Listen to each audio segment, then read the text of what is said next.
There's something rolling around in my mind that I want to mention, about your situation. I'm trying to find the right words. Because today we're talking about expanding into our true emotional intelligence. And it's so much more important than we think, right? Emotions have been treated like the weak part of who we are as humans, right? That the strong part of us is stoic and makes good choices and isn't affected, and even in the spiritual community, right? To be emotionally up and down. This isn't Buddha-like. You're obviously being triggered. You're obviously, there's something wrong with you if you're feeling an emotion. I remember being at a retreat once, and they were doing this exercise, which was really awful. Like, it was an awful exercise, like, where we had, and they were they were teaching it like it was an example of masculine feminine energy, where one partner had to hunt the other and kill them and devour them. It was so awful. Anyway, I'm standing there and I'm like, this isn't okay. Like, this is not okay what's going on here. Like, I was like, this is practicing rape culture. I don't know, this is a horrible story to start with, but like, this is not okay what's going on here. But at first, I trust, and I think, okay, no, you've come all this way to do this retreat. Obviously, there's something you're meant to learn. Okay, come on, you can do it. So I thought, okay, just release your judgment. All these wretched spiritual axioms going through my mind, beating myself up, going against my truth. But, oh no, you're here to learn something, la la la. So I went through it with my partner, and I was mortified by it. Like, it was just the most awful, horrible exercise to do. So we all met in the circle again before we switched roles and did it the other way. And everyone's like, how's everyone doing? Let's check in, And I put my hand up and I said, this is awful. This is really bad. This is practicing rape culture. This is wrong. Like, my body was just seething with anger. And the leader said, oh, is this triggering your abuse as a child, Katrina? Is this what happened? And la la la. And I was like, no, it's wrong. What's happening is wrong. I'm not. And they were like, yeah, you really should really go in. And I'm like, and this is what we do with emotions. Like, this is sort of a awful example, but we do this with emotions all the time. We even do it with children. Like, if children are feeling a certain way, or they're crying, or they're whatever, now that's just enough. You control yourself, pull yourself together, go to your room until you're feeling better. Like, we've really been taught to completely ignore our emotions. And they're really a negative thing. They're a weakness. And it's funny because on the flip side, for me, in the land of people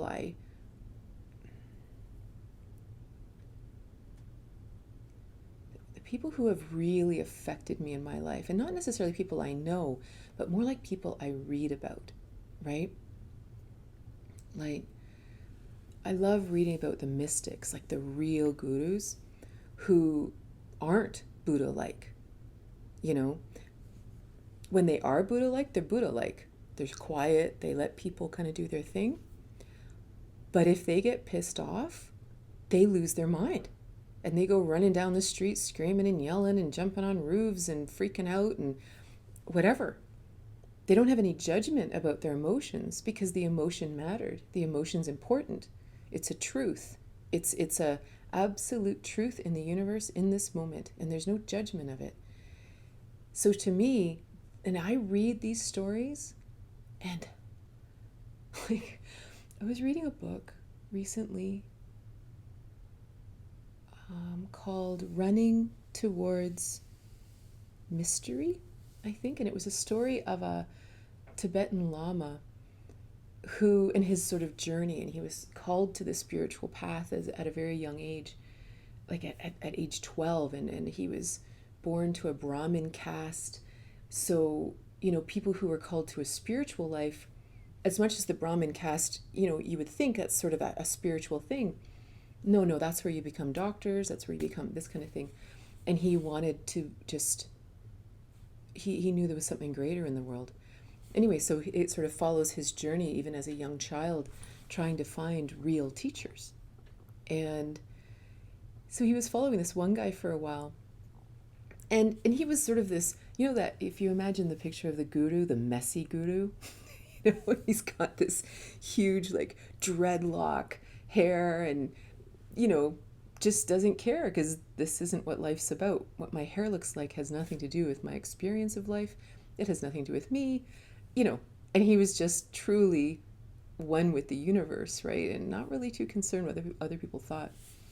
And he told this story about one time the guru, and all of his followers or his attendants or whatever were going along the road, and there was this guy on the side of the road selling little statues of the Buddha. And so the guru came down and said, "Oh, I would like to buy one of your statues."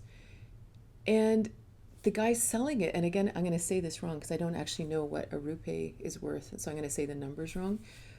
But the guy said, it's 5,000 rupees.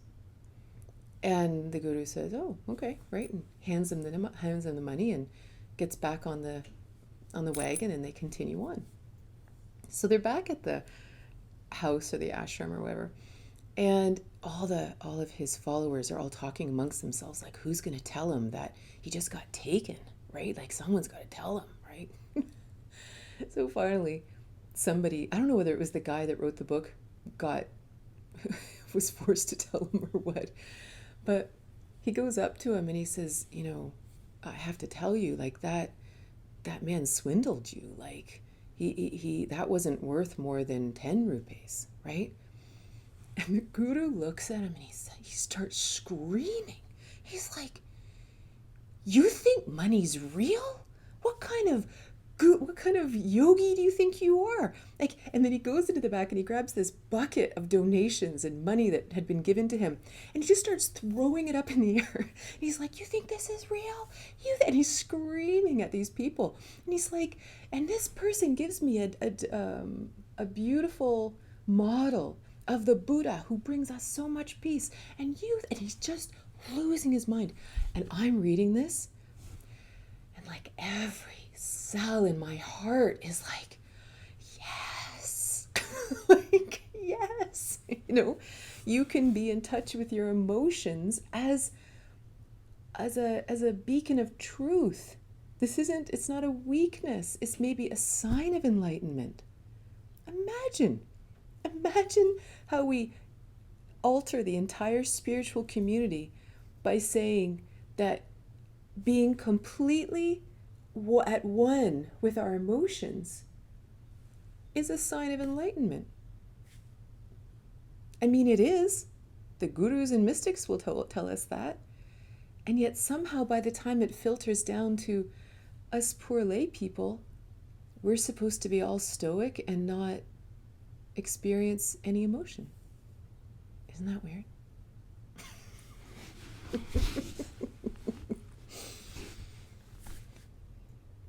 But I think this oppression of the emotions is such a big deal. Like, it's so much more important than we know. And it causes so much pain in people, in us, in every one of us. Every time it's like you imagine your soul as a whole being, right? Well, everything that is you matters. So now imagine something happens and you feel sadness or you feel anger, and a split happens within you and says, I cannot feel this. It's not appropriate. It's uncomfortable. I don't want to deal with it. I can't deal with it. It's going to make me look bad or whatever, or it's going to upset someone. I'm going to cut it off and wall it away in a corner.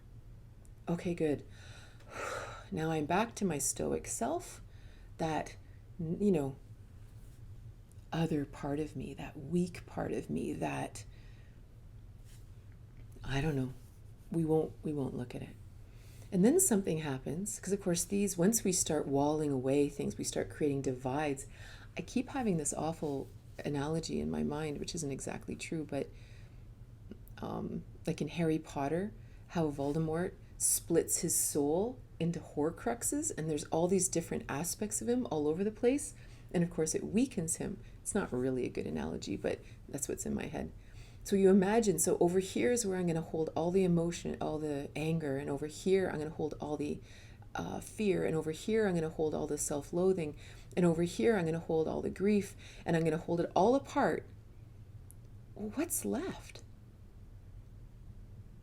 Like, am I even here anymore? Like, this is literally all the feelings I have. This is how everything that I am, interacting with the world, interacting with the people, interacting with my life. Am I even here? Right?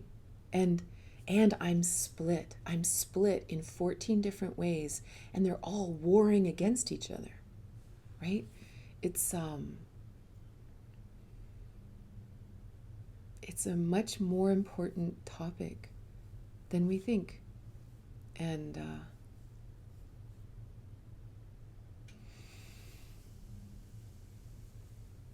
it's also interesting too what happens in the psyche when there are things that we're allowed to look at.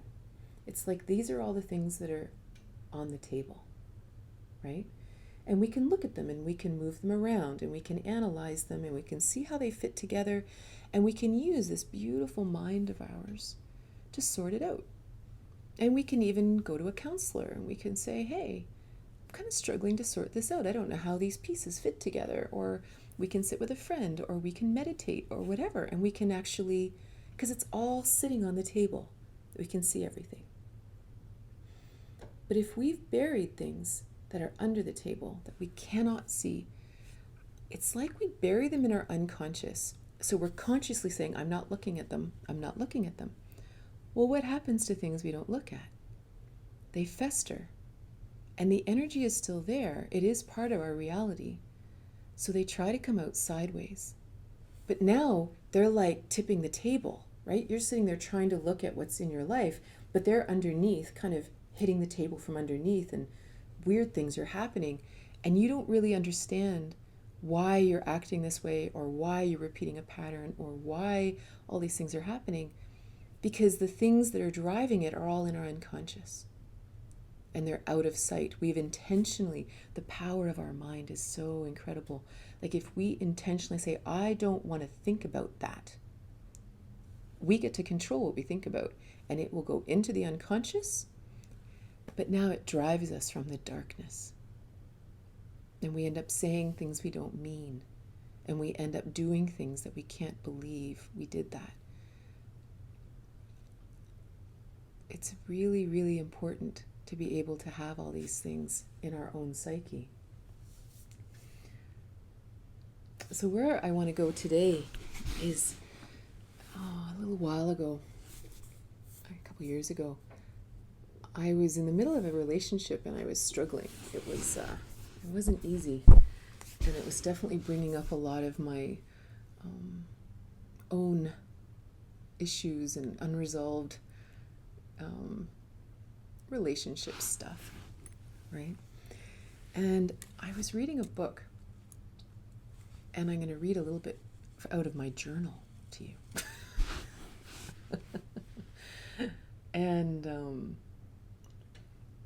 but it was really interesting because what they were talking about, so this idea of bringing our emotions into our wholeness, right? When you even think of the words emotional intelligence. Intelligence is defined in many ways, but intelligence in many ways is how we learn, how we understand. So to bring back all of our emotional truths, all of our emotional wisdom back into the whole, right? This is increasing our intelligence, our ability to actually navigate the world in truth, in wisdom, in wholeness. So important. Well, what's really interesting is our ability and our completeness in our emotional intelligence also affects how we interact with others. And this book, part of it talked about, I didn't actually read the whole book, it was just this one part that I literally opened up during coffee one day, and it was exactly what I needed to read. But that it actually affected our ability to relate with others intimately. So I'm going to read you a little piece from the book that I rewrote in my journal.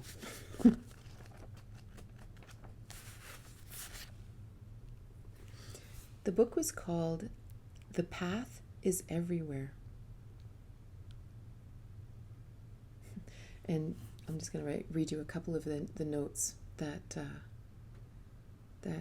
I made. 3 things needed for a strong foundation for intimacy: radical self-care, self-kindness, and self-compassion. Okay, here's his quote from, which is the foundation of the next part of our talk. Just so everyone knows, if you're new, if I don't have my glasses on, I can't read any of the chat. But later, I'll put my glasses back on, and well, I can answer questions and stuff. Okay, ready? There are unwanted lovers that appear when we call out for love. Sadness, anger, despair, grief, self-loathing, confusion, jealousy, fear, and shame. These ones come as true lovers, seeking just one moment of your presence, your compassionate communion, and the light of your holding and care.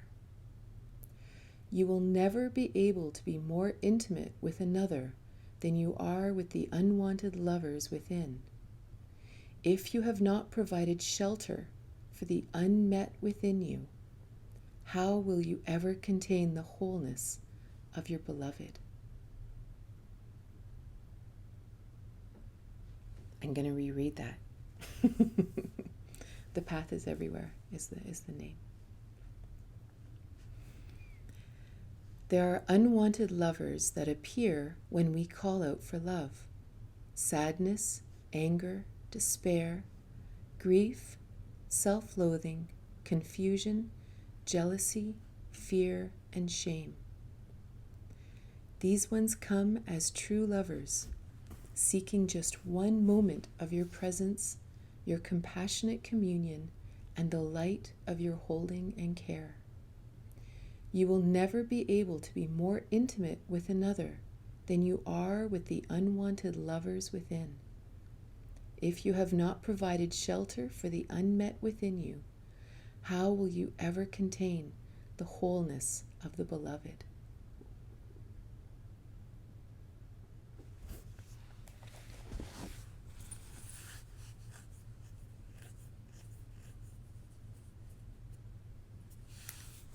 So I sat with that,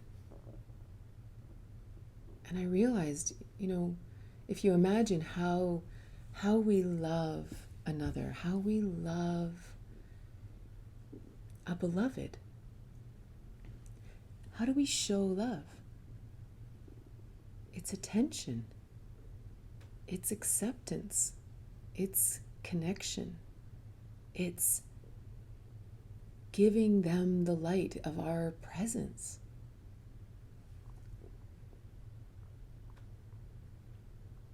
So it's really interesting, so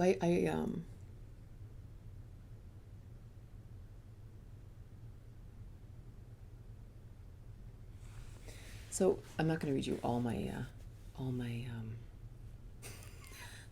journal entries. But what I did is I went through each of them, and it might be an interesting exercise for you, and I'll sort of I'll name them as we go through them. But what I did is I sat with each one, and I put the emotion there, and I talked to that emotion, and I was sort of honest about, how have I treated you? Like, if each emotion is a lover, how have I treated you? And how do I want to treat you from here on in?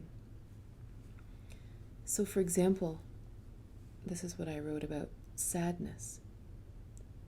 Sadness. I have avoided you and made choices so you didn't come up. No, I didn't listen to you. I didn't honor you. You were irrelevant. I didn't want to hear you. I want to hear you now. You really matter and are important.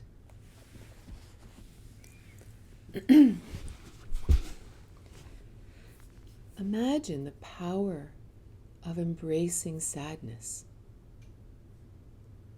Right? Like, really knowing that when we feel sadness, it's a blessing. It's literally like our best friend inside saying, hey, something's amok. We need to make some changes. And then imagine we love this person, this sadness, and we say, really? What do you see? How do you think we could change it? What is it? And we actually engage with our sadness. And we welcome it. And we say, okay, I'm hearing you. I'm listening. Tell me. Let's dive into it. You know, it was funny, on the weekend, I had a real emotionally up and down weekend. And my daughter was over on Sunday, and I don't know what we were talking about, but something just sent me, and I just started crying. It was just one of those, it was the final straw of a whole series of things that I just couldn't digest. And of course, you know, my kids are pretty good about emotions are a good thing generally. Not that I don't have places to learn, but I do. And I cried and cried and cried and cried. And as I cried, I was actually able to access what was making me crazy. Like, I was actually able to access what I was actually so incredibly sad about. You know, because my mind can so philosophize myself out of how I'm feeling, or if there's nothing I can do about the situation, then, okay, you know, we'll just meditate and I'll find my Zen center. And sometimes the more tools you have, the worse it is. And, oh, what a relief to just get to cry and just get all soggy faced, and because then I could hear the truth. And then you come out the other side because you actually listened, you know? So sadness, really loving this. And again, the intention is always to find our path. Like, it's not like, well, I'm just a melancholy kind of person. Like, that's not what I mean by diving into it, right? Diving into it is like, whoa, what's amok here? Let's sort this out. Let's make change. I was just about to talk about why we can't make change, but I think that'll come up in the other emotions. So sadness. So the next one that he mentioned was anger. We are taught to oppress anger like nobody's business. Like, it is irresponsible, it's immature, it's a source of violence, because we mix up anger and rage. Rage is not anger. Rage is a temper tantrum. Rage is not anger. Rage is a desire to hurt others. It's not anger. Anger is when something's happening that is not okay. And anger is stronger than sadness because it creates a, and she knows, it creates a power. It's a protection that says, whoa, back off, right? I used to always say that, I'm a pacifist. Unless you touch my kids, then you're going to die. That's anger. That's like, it's like, you don't want to screw with that, right? And anger is a very healthy thing. It keeps us safe. It keeps us emotionally safe. It keeps all those things. So if I get angry and I bury it, what's going to happen? I'm going to stay in an unsafe situation, which of course compiles and compiles and compiles and creates all these other horrible things in our life that then cause sadness and despair and grief and self-loathing and all these things.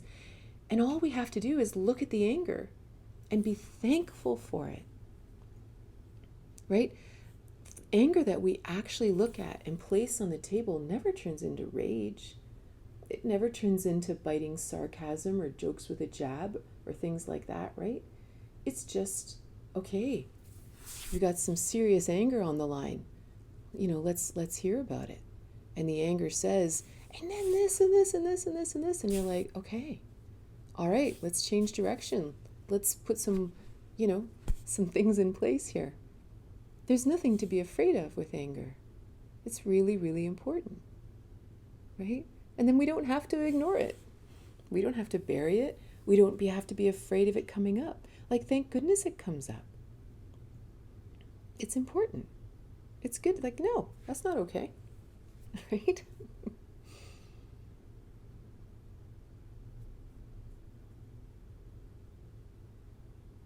It's funny. I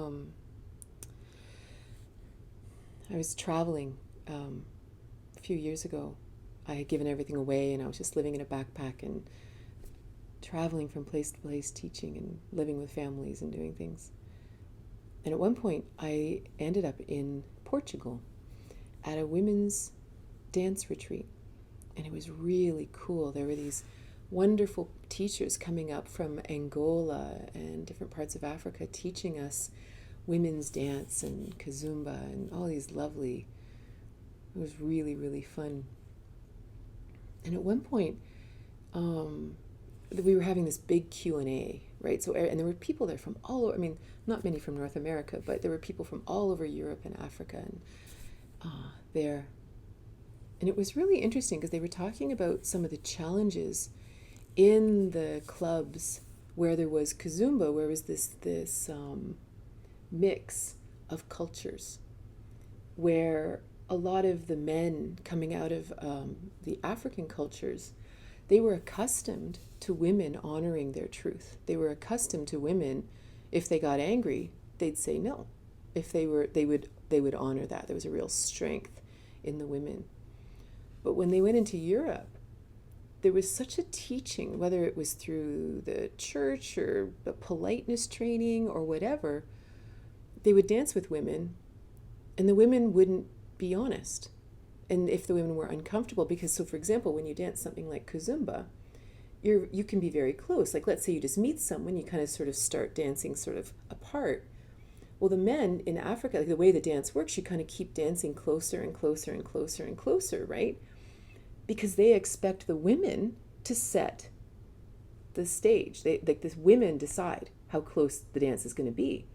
But because the women, so there was this weird clash of cultures, because the women in Europe generally had been taught to bury their emotions and not be honest. The women would keep letting the men get closer and closer and closer and actually be really upset or really angry and not say anything and not say anything and not say anything.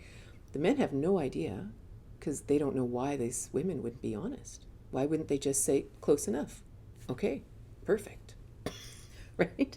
All we have to do is be, oh, no, too much, too close. Oh, perfect, we'll dance here, right? But the women wouldn't, and they get closer and closer and closer. And of course, what happens when we bury anger and bury fear and bury all these things? Eventually, big explosion on the dance floor. Oh my God, you're such a pervert and blah, blah, blah. And the guy's like, what are you talking about? All you had to do was stop me there and we would have had a beautiful dance, right? So it's really interesting when a culture, which I'm certainly a part of, teaches us to oppress anger, teaches us to oppress sadness. Look for the silver lining. Like, it's really not a great thing, you know? So, anger, despair. Despair is really interesting. When I really looked at despair, I thought, wow, how often have I just given up on small things, big things? You could be in a relationship where you kind of realize that this other person doesn't want what you want. But you love them and you found them and it's okay and, that kind of thing. And you think, and some part of you goes, that's okay. I mean, it doesn't matter. I don't really want it that much anyway. I'm probably asking for too much. And, right? There's sort of this underlying despair that goes along with that. And I remember there were a lot of years, even during my marriage, and it wasn't about my husband, it was more about being a farmer, because I was a city girl from Toronto, and I'd moved to the farm because I was in love, but the farming life wasn't me. It was too isolated. It was like 16-hour days, I like this. I like people. I like learning. I like expanding. I don't want to just work. My husband used to joke that we always took Sundays off. We only worked 8 hours on Sundays.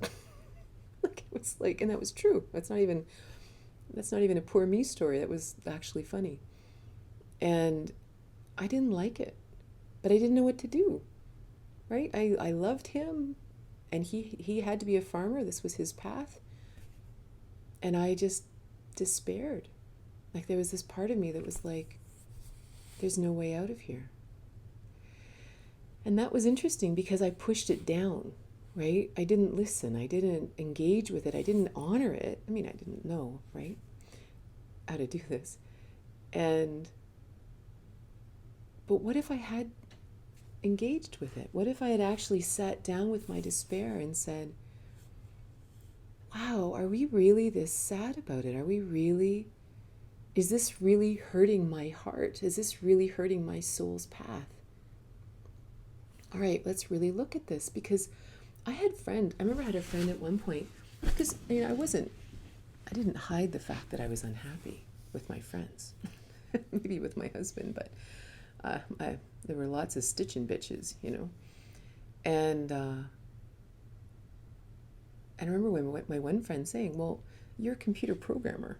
Why don't you just get a job in the city for 2-3 days a week and then come home for X number of days and, find that balance? And I was like, no, I can't. But it was the only reason I was even able to have that argument with her was that I was ignoring my despair. I was ignoring my anger. I was ignoring my sadness. If all of those were allowed to sit at the table with me, I would have realized just how off path I was. And perhaps I would have made a different choice.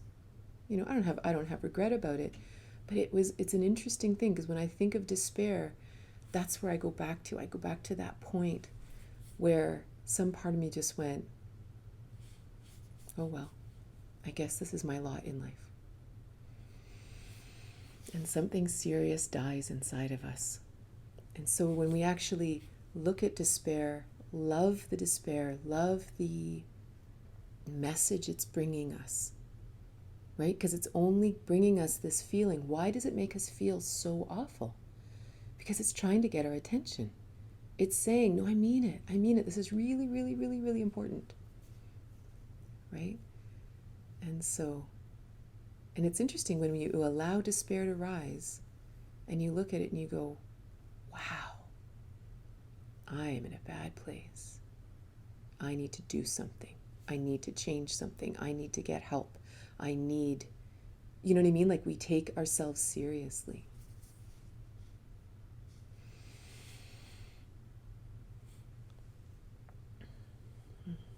The next part is grief.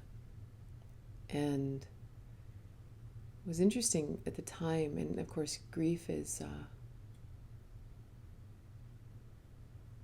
can be about all kinds of loss.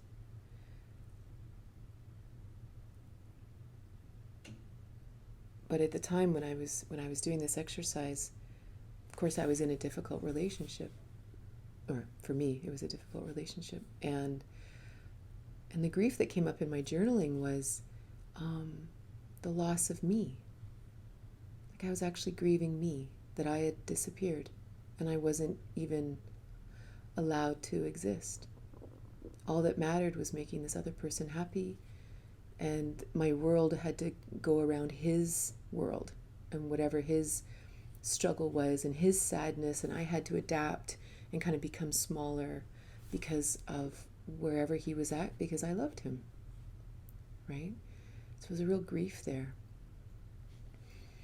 But I even remember when I decided to leave my husband, and I realized that our paths actually had diverged, and it wasn't what it once was. And it was really interesting because there's certainly a grieving part as soon as you realize that, wow, this is actually over. And I did dive into it then. And what I realized in diving into it was how conscious I was of everything I was losing.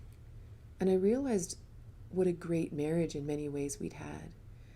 And we stayed together for a year after we separated because we had all these kids living with us. Like I only have 2 children, but there were 4 more that had moved in over time. So we had this house of 6 teenagers.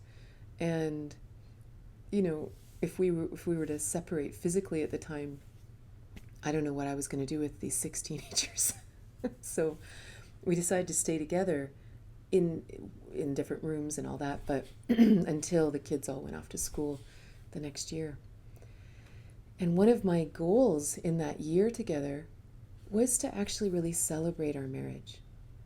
As much as, we were separating, we'd had 20 years of some really wonderful times and difficult times and death and illness and farming and children and like a million things.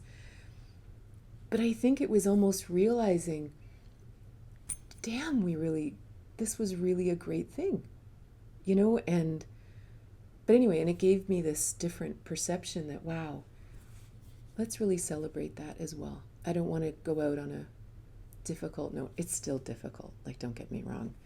After the year and I finally moved out with my daughter, I crashed and burned for a month. Like I just cried. It's like I exhaled and just, lost my mind.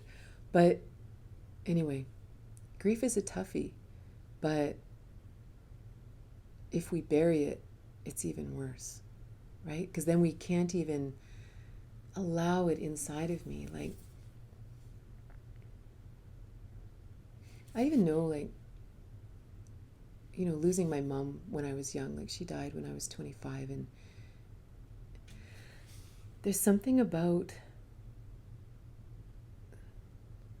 allowing it to be a part of you, right? That it gives you a certain sobriety about life.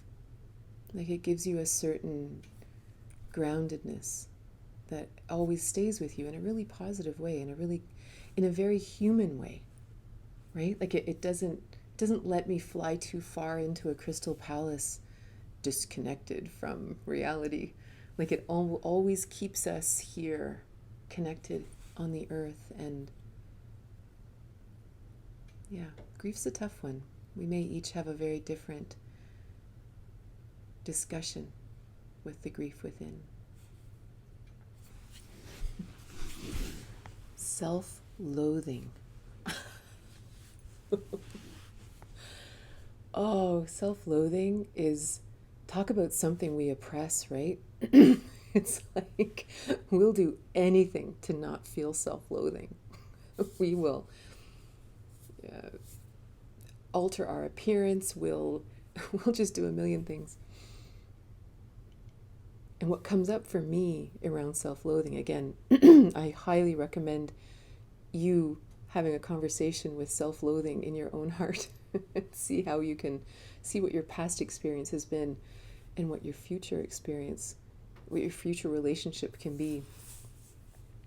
Because, of course, talk about something that rises or gets between you and your relationship. And this can be someone you're already with. Like, let's say you have a partner. If you have buried self-loathing and you don't have a relationship with that in your own heart, you're literally going to assume that this other person at some point is not going to love you or whatever. It is going to come up, right? So for me, so I divorced 6 years ago or something like that. So of course I was single for the first time, in my 40s. Quite an adventure. And but one of the interesting things was going on dating apps and the self-loathing, because of course it's all based in physical appearance. And suddenly you become hypersensitive to, what does my body look like? Do I have wrinkles? Do I have this? Do my boobs look right? Like, all these weird things that I'd be like, I hadn't really thought about it because I'd been with a man who loved me through no matter what. I mean, covered in manure because we were milking cows, pregnant, nursing, with an extra 50 pounds and less, like whatever. Love had nothing to do with that. And any man who's ever loved me has never cared about any aspect of my physical body. Like, they wouldn't even know, right? It's like big, small, I don't care. We just get to be together, right? But then I go on these dating apps and suddenly I'm just, this self-loathing rises up, right? And it kind of plays on your mind, right? It really messes with you. So I'm writing this out, right? I'm like, wow, we've really beaten ourselves up over the years about this self-loathing. But then I realized, okay, if I'm going to dance with you, if I'm going to actually have a relationship with you, what's the message? You're in the wrong place, Katrina.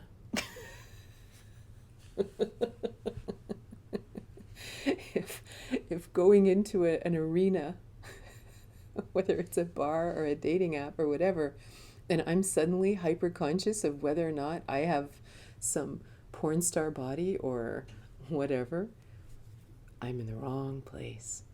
Walk out. Right? It's a beautiful message, right? At least that was my experience. That's my new relationship with self-loathing is the minute it comes up, whoever I'm with, whatever's going on, whoever, and it could be anything. It could be even someone not liking a book I wrote or an article I read or I wrote or something. It could be anything, and feeling what they said, that criticism, and now I'm all in self-loathing. It's like, okay, if you're all in self-loathing, don't listen to that person. They're not interesting, right? You just got infected with something. It's fascinating. Like, it's a whole new, I have all these new friends inside, Confusion. Like, how often do we avoid confusion? How often will we try to find the simplest answer, even if it's wrong? Right? It's like, no, it's just too much. It's just too much information. It's too many different opinions. It's too much. I'm just going to block it all out, and I'm just going to pick this one because this is simple. We do this all the time. Right? We try to oversimplify our own life. But what if we really are this interesting? What if we actually have many channels? Remember one guy, he told me that the root of the word confusion comes from the word fusion, things coming together, and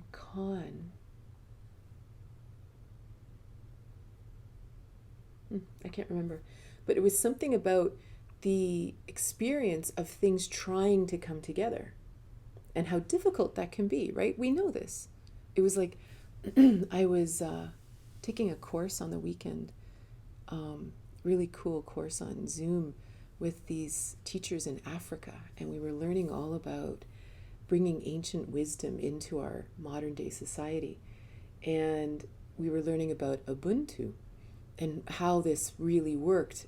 And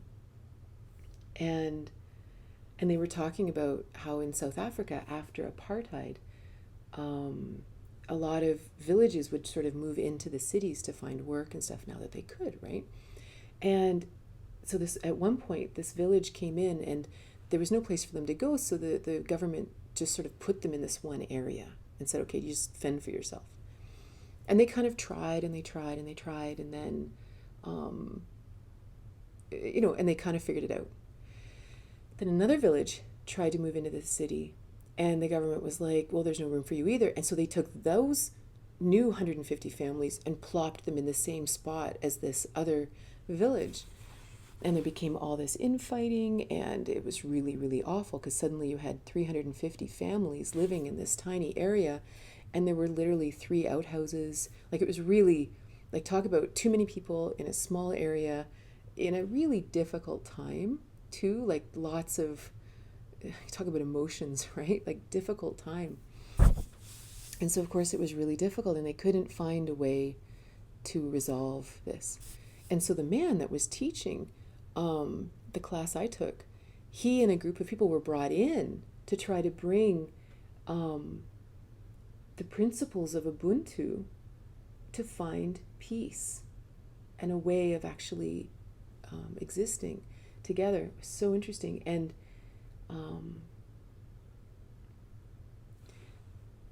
so you talk about confusion, right? Confusion, like all this coming together, and I mean, the million things that could go wrong. And some of the principles of Ubuntu were about understanding the needs of the community and then finding activity to do together to build the community.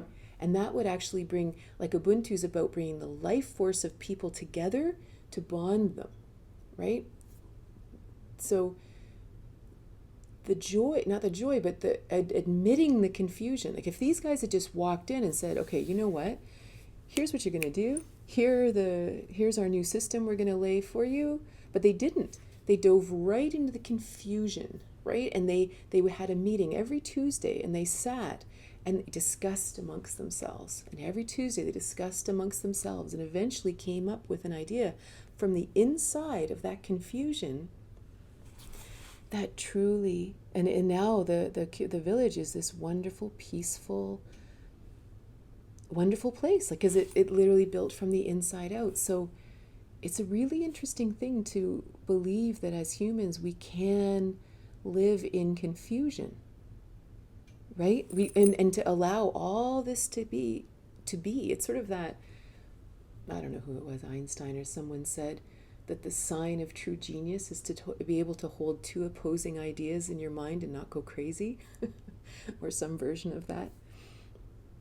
And this is confusion. Can we hold all these opposing ideas in our mind and just leave it? Like, allow it all to exist and then find our way through it.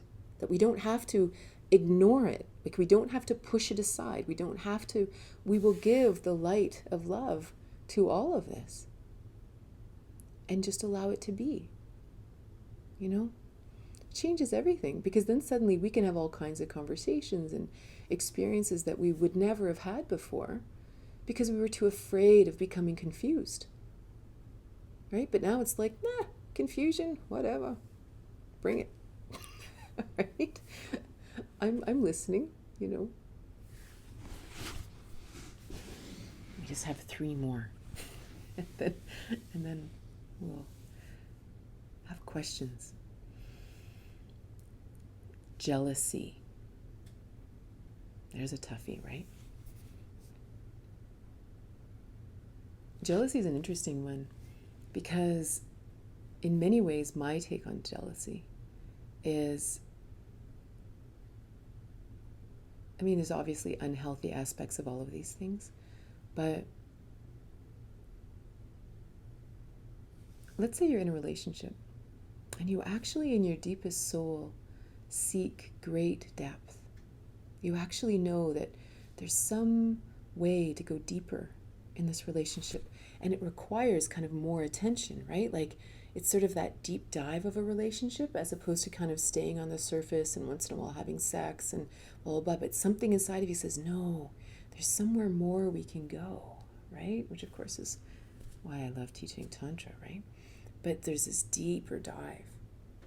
Well, if one person seeks this deeper dive and the other person kind of wants to stay on the surface, this person will experience jealousy, right? Not that I'm talking from personal experience here. Totally am. But now all of a sudden, anything that this other person does, it could be work, it could be hockey, it could be friends, it could be anything, this person's going to feel jealous because they desire something, and it doesn't have to, I mean, again, there's always dysfunction, right? Where it becomes exclusive and you're not allowed to, that's not jealousy, that's possession. That's totally different. Jealousy is an actual emotion that rises and says, no, this isn't okay, right? Well, if we push jealousy away, first of all, the only way to push it away is to say, well, you're just being silly, like self-deprecation, right? But what if we didn't push it away? What if we said, wow, I'm really feeling jealous right now. What does that mean? Maybe it means I want to go deeper. Maybe I need to have a difficult conversation with my lover or whoever and say, I'm feeling a lot of jealousy right now. How deep do you really want to go? I mean, these are weird words, but you know what I mean? Like, what do you really want in this relationship? I'm wondering if we have a mismatch, right? It's just interesting to not push it away, to allow it to be there and say, and also sometimes the jealousy is founded, right? Sometimes this is intuition speaking, saying, something's wrong. Something's wrong. Like maybe on the surface nothing's being shown, but deep down it's like, something's amuck. And you just say, I'm feeling a lot of jealousy. Oh, it's just you. No, jealousy is my friend. I like jealousy. Jealousy teaches me stuff. Right? And we don't discount jealousy. It's like, no, we got to leave it on the table. We're going to leave it on the table until what I'm feeling, again, because realize when we honor our feelings, our brain doesn't have to have the proof or anything like that. Our feelings feel things before we understand it, right? And we can mix it in with intuition and deeper wisdom and all these things. Like these are very interconnected, right? Fear. Like how we avoid fear, right? But imagine if we allowed fear to rise and we allowed ourselves to look at it and say, what am I actually afraid of? And say it out loud. I'm afraid of this. I'm afraid of them leaving me. I'm afraid of getting hurt. I'm afraid. At least it's on the table. And you can go, why am I so afraid of this? Really? Why am I so afraid of this? Where does that fear come from? And maybe that leads to interesting journaling or interesting time with a counselor or interesting time with a friend, or it leads us to wonder, do I have past lives that are feeling resonant with this? Is this ancestral? Is this from my parents? It's through engaging with the fear that allows us to go deeper. If we don't engage with it and we just oppress the fear, we just put it aside, I can't deal with it, then we don't deal with it. But it's a gift. Fear is a gift. It's right there. It's like, okay, what am I really so afraid of? And we look right at it. 9 times out of 10, by the time we've really looked at it, it's not real. Like it maybe is something we learned from our parents, or it's something we read in the newspaper. It's something,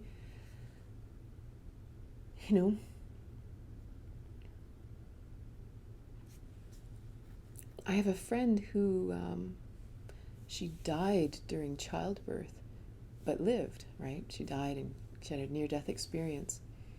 And And in that, it's interesting things happen to people who have near-death experiences, and a lot of them end up remembering past lives. And one of the past lives she remembers is being in the Holocaust, being a Jew, being killed in the camps. And it's a really interesting thing that when fear rises for her and she looks straight at it and she says, where are you coming from? Is it this life? Is it another? Where is it coming from? And then she's asking her soul the question. She's asking God the question. And then an answer comes and a memory comes. And then she has context for the fear. And she can say, oh, got it.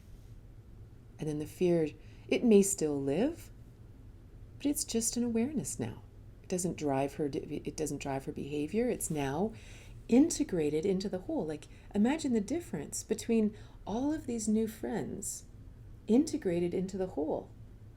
Fear, shame, jealousy, happiness, elation. I mean, I'm not talking about all the happy ones, right? But they're all woven together into the perfect you. Right? This is our most intelligent self. Right? This is our most multidimensional being. And they all support each other unless we bury them. And the last one is shame. And shame is a real toughie. And I felt shame a lot in my life, especially around emotions that I've buried, especially in relationships, because, and I think this is one of the things that I love so much about Tantra, and why it really kind of saved my soul, or it helped me find a path, because I've always desired such deep connection with everyone. Like, whether you are my friend or my child or my parents or my lover, or I love deep connection. That's just how I'm wired. But of course I didn't have these words for most of the first few decades of my life. So then if I asked for this, if I desired this, if I requested it from my relationships, and it didn't go well, I would shame myself. Oh, you're so needy.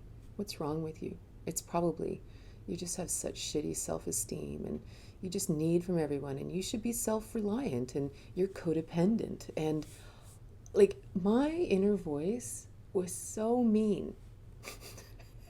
Like, I'm not saying she never has a moment now, but wow. And like, it was really, I can't even read to you my journal entry on shame. It's so harsh, because I actually let that voice inside of me let loose. Oh my God, it was so mean. It was literally like, wow, no wonder I'm so sad. I have this voice in my head literally just poking at me. Shame's a big one. But again, if we allow shame to live and we look at it and say, why do you feel shame? Why do you feel like there's something wrong with how you feel, or what you desire in life? This is your soul's journey. What's going on? And to really look deeper, really look at the people around who are influencing me, because I'm heavily influenced by people around me. So you go, whoa, something's amok. You know, I'm either listening to the wrong people, there's a voice inside of me I have to look at, because there's nothing wrong with me. This is just my journey. Shaming ourselves is never a good idea, right?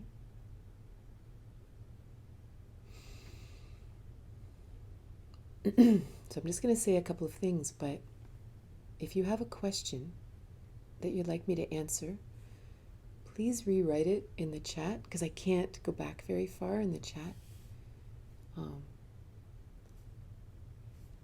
But it's just amazing, right? When you imagine, if we actually treat all of these emotional selves, the aspects of who we are, and we love them and we embrace them, and they're all sitting around the table all the time, including happiness and hope and desire and joy and willingness and excitement and love, like all the emotions, right? We are just looking at the ones that we tend to not treat properly. Imagine how intelligent we are. Like, talk about true emotional intelligence. And because, of course, then it blends into everything, our mental intelligence, spiritual intelligence, everything, right? And in our own self, how courageous are we as we walk through life? Literally, all is well, because I've got an amazing inner circle that's going to tell me the truth and help me guide me, right? How different is it interacting with other people, right? When they may be struggling with self-loathing or this and that. And instead, imagine if you don't have a good relationship with self-loathing and you talk to someone and they're struggling in it, what are you going to do? Now. And you're going to force them to not listen, right? So instead, you're all in, and that someone else is struggling with something or even grief or something, and you say, okay, let's talk about it. What's it trying to say? Right? How different are all of our relationships? Friends, lovers, children, parents, everything. Because we have an intimate relationship with all of the difficult emotions that the people around us are also feeling. Right? My shame is religious conditioning, and my parents keeping me safe.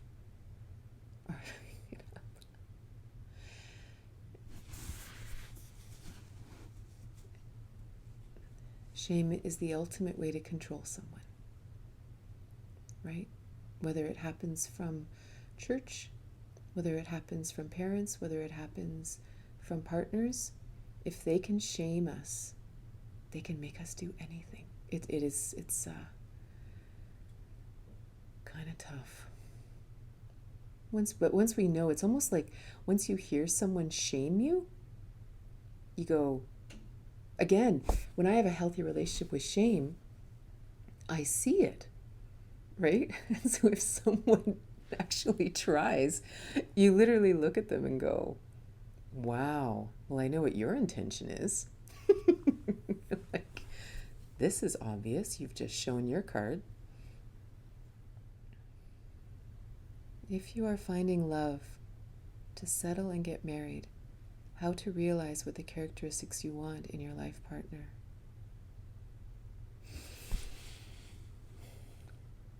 You know what's funny about that? I can't answer because I think everyone's really different, but the funniest thing about it is I don't know that our life partner has characteristics. I always know, especially like now, I have many of my friends have divorced in the last 10 years. So we're all exploring this bizarrely interesting single world as individuals. It's a fascinating time. And it's always interesting whenever anyone meets someone new, if they start rhyming off that new person's characteristics, they've got this, they've got this, they've got this, they've got this, you always know they're not in love because they're ticking boxes. It's the one that says, I don't understand it. There's like no reason. I mean, he's this, he's that, and da-da-da, and yet I just can't not be with them. Those are interesting because the foundation is some incredible chemistry and love. From there, we open up in kindness and communication, and we see what beautiful interaction we can have, right? It's how we act. It's how we communicate. It's honoring all of these emotions that allows us that time to explore the relationship between us. There's no hurry to get together. There's no anything. So you can explore this. What's the communication like? What's this? Because you could be diametrically opposite. You could be completely different ends of the planet on many topics. But if you have genuine love, genuine connection, beautiful respect and communication, this is a very powerful relationship and a very, very exciting one. So It's always a funny one, the characteristic question, because it's a huge deal, right? That's how we see things. Any suggestion for staring those difficult conversations to talk about your true feelings in a relationship when you want to know where it's going?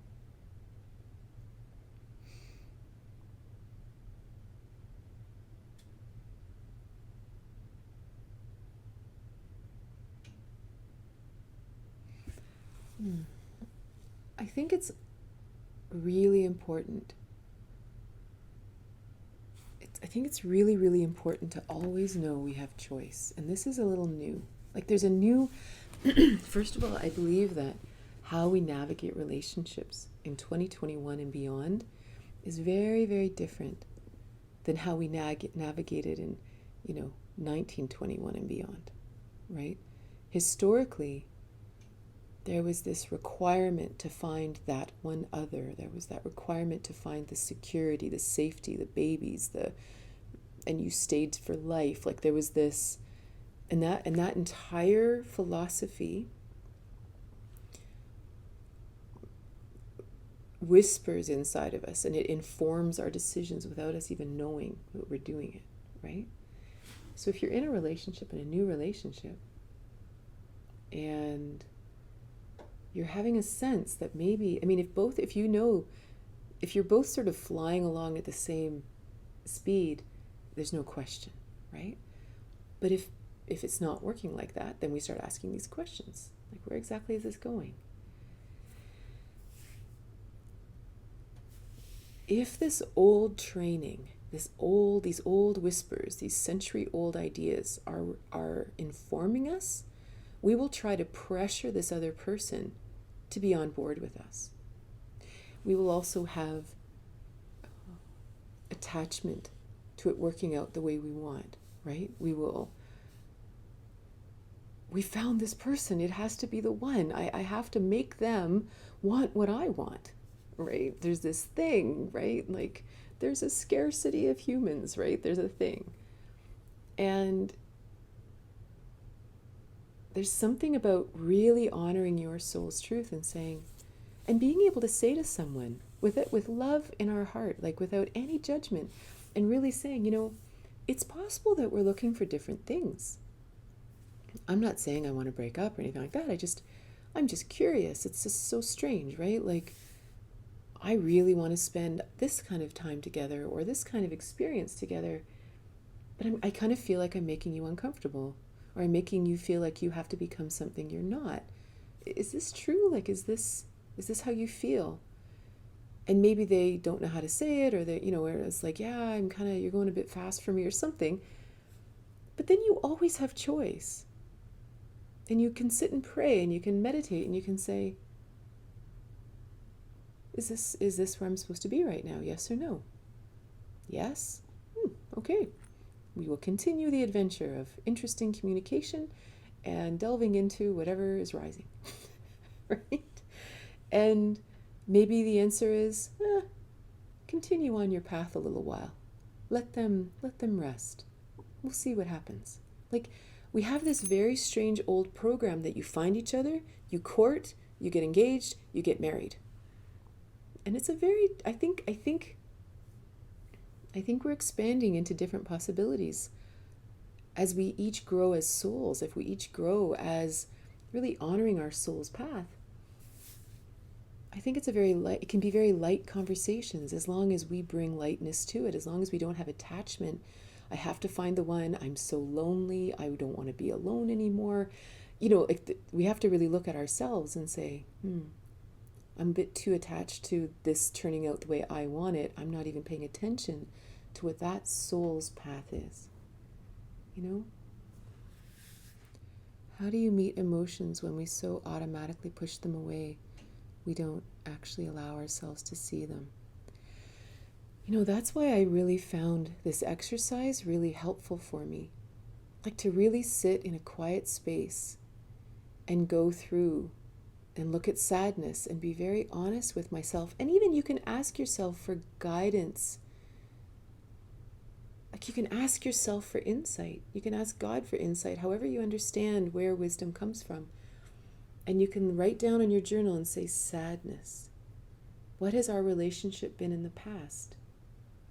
And just write whatever comes. How could we benefit from each other in the future? And just go through these: sadness, despair, self-loathing, anger, grief.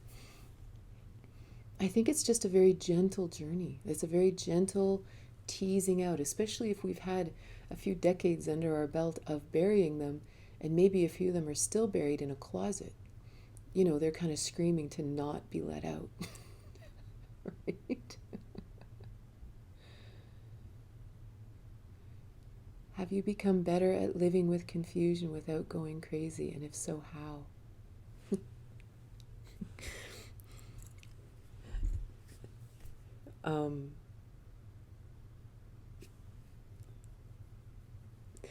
So yes and no. For the most part, I can handle confusion because I believe that it's part of the human experience. I believe it's part of growth. There was some great teacher, Plato, or some great Greek philosopher once said, if you've never been confused, you've never learned anything. And I really believe that deep in my heart. And so I'm just going to tell you a story. And I don't know if you guys have ever seen this, but there's a video on YouTube of this guy that does this comparison of men and women's brains. And again, obviously this is a massive big brush, but it's an interesting concept. And he starts talking about how men's brains are filled with boxes. And there's a box for the car, there's a box for you, there's a box for work, there's a box for his family, there's a box, and none of the boxes touch each other. And so, he's out washing the car, and his wife comes out and she says, hey, what are you thinking about? And he's like, washing the car. And then, anyway, he goes on, and then he goes over, he's got these two busts, right? This man's head and a woman's head, and he goes over the woman's head. And he said, but in a woman's mind, it's like an interstate highway system. There's you, work, the kids, family, and there's highways. You're running all of them. And it's like, like this. And which is why they don't understand each other, right? And the funny part of it, which has nothing to do with my point, was that the man's favorite box is the nothing box. And that's when he's sitting on the couch and she's like, what are you thinking about? And he said, nothing. And she's like, and she's like, how can you possibly think about nothing? Anyway, besides the massive gender bias on that story, what's interesting to me is that when we allow input, because we all have a right and a left brain, we all have masculine and feminine within us, but when we allow all systems go, right? When we allow us to interconnect all the aspects of our life and the world around us and relationships and our own journey and all that, it can feel like, right? That's what it feels like. Which I think is why it's so important to cultivate intuition. Why it's so important to cultivate meditation, to have this beautiful witness mind within, because that's how we navigate the great interstate highway that is our consciousness. We don't want to shut down the buzz. We don't want to shut down the input. Sometimes we like to have a hot bath and shut down the inputs, but we don't want to shut down. So what do? Is we listen within, we learn to breathe. Breathing alone naturally puts our nervous system into the parasympathetic nervous state where we actually quiet, we heal, our brain relaxes, and we're actually able to be centered, right?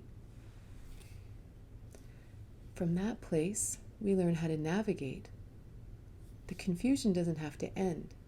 We just need to hear our next step, right? And that's, I think, the greatest shift that really came to me, which helped me navigate confusion, that the world is full of chaos. Like that's sort of, I did another talk about living in flux and living in change and chaos, that this is our norm.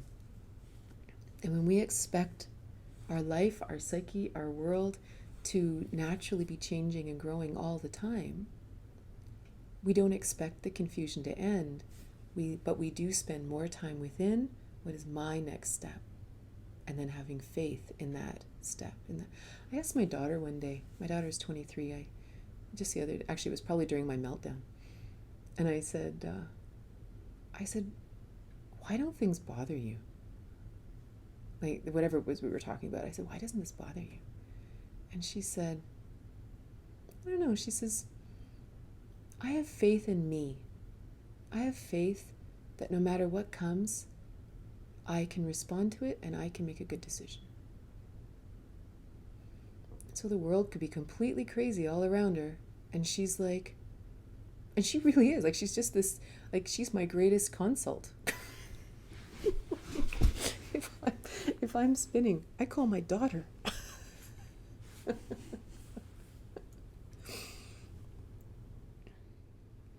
How do you figure out what emotion you are feeling? It's a good question. And the first thing that comes to me is I wonder if it's important, if we name it. Maybe all we need to hear is its message, right? Maybe we just need to listen. Do you think there's something that could have prevented the end of your marriage, or was it inevitable? It's a great question. I have no idea. I mean, that's really the truth. I'm very thankful for everything that happened in my marriage. I think it's one of those things where I don't even know, because I've obviously thought about this a lot, right? And I often think, well, if I knew then what I know now, I would have been more honest, and I would have been clearer, or I would have gotten that job in Toronto, or I would have, you know what I mean? I certainly do have those thoughts. Like, I imagine, like, what would have been like if I had sort of demanded this, or made different choices, or... But, you know, the reality is we were in equilibrium, right? We had a homeostasis. Whatever we were doing did work. Like, if you asked my children, they never knew there was anything wrong. You know, they didn't, they remind me of all the good times sometimes, you know? And, you know, it's that danger when we look back and we say, well, if I had done this differently, things would have changed. But what if everything would have changed? What if I had made a different choice and I wouldn't have ended up here meeting all you lovely people, right? It's a weird thing to go back. And I'm sure if I had made choices then, if I had had more self-confidence, I had really, really, really poor self-worth, which really caused me to stay quiet and bury my emotions, and, you know, his happiness was everything, and, you know, all that. But maybe it was important. I mean, that's where I was, and maybe that was important for him. Maybe it was important for my children. Maybe, you know, maybe it was important that I hit this despair place and my body manifested illness, which resulted in my first book being written. Because of this incredible despair I felt, I met my first spiritual teacher, Jim, who I speak about all the time, who really altered who I was, because I hit rock bottom. And I changed my direction in life. So it's a really tough question, but I certainly have pondered it a lot in my life. So in the end, I just sort of look back, and it's sort of like even loving these emotions and going back and saying, and really loving my 23-year-old self and my 30-year-old self and my 35-year-old self and my, I think I was 44 when we divorced, you know, and loving her for listening and I don't know, and just trusting that I was where I was supposed to be, and I made the choices the best I could, and you know, and we're still friends and it's all good. And, you know, is the answer from the emotion always what we need to do versus what others to do? And can that be sharing what we want from them? I think what we're really expanding into as humanity is really exploring this idea of choice. That each one of us is unique. Each one of us is a soul. You know, maybe we're refractions of one being, but we each have an interesting path to take. So I don't think it's ever about someone else doing something. I think the emotions rise for us to help guide us, and we can be open and communicate that. And then everyone has choice. Like, and it's not like an ultimatum. It's just sort of, you know, we talked about the whole wanting a deeper relationship than maybe another person, and just saying, I really seek a deeper relationship, or I seek to go deeper, and I don't want you to.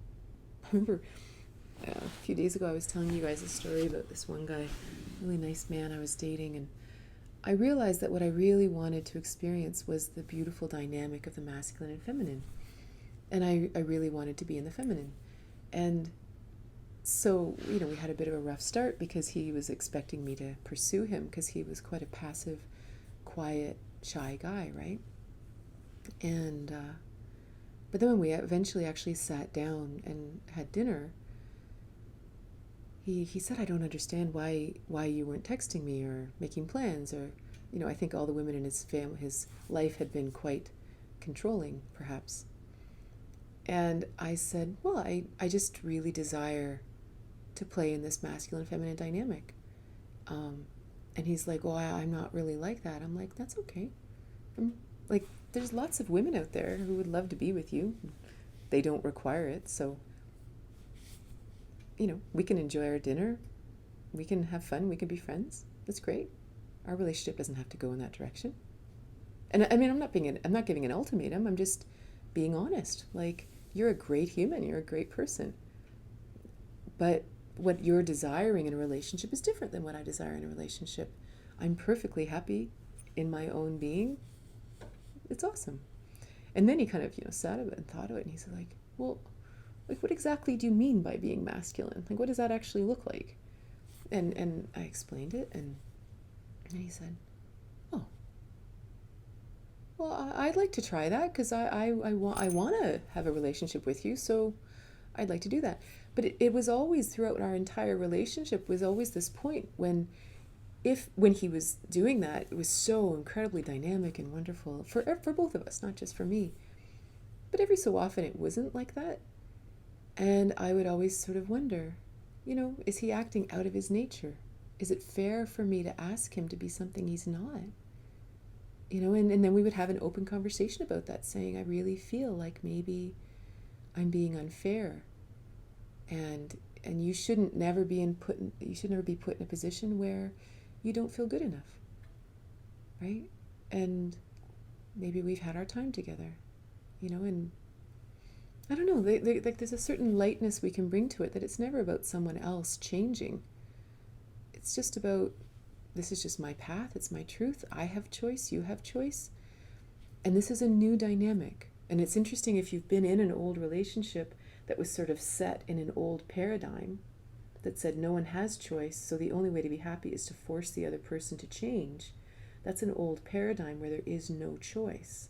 Souls have no choice, right? We're ignoring our emotions, we're ignoring our truth, we are just simply fitting in the cookie cutter mold that society asks us to. So this exploration of choice in relationship, in kindness and in love and in dynamic interaction, it's an adventure for all of us, right? It's new. And so to kind of have a lightness and explore mentality about it. Awesome. Thank you so much for being here. And I will see you soon. See you later.